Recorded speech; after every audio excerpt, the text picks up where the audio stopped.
I think that I shall never see a poem lovely as a tree whose hungry mouth is pressed against the earth's sweet flowing breast, a tree that looks at God all day and lifts her leafy arms to pray, a tree who made in summer wear a nest of robins in her hair, upon whose bosom snow has lain,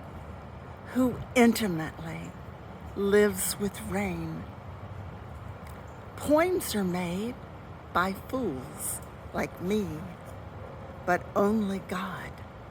can make a tree. By Joyce,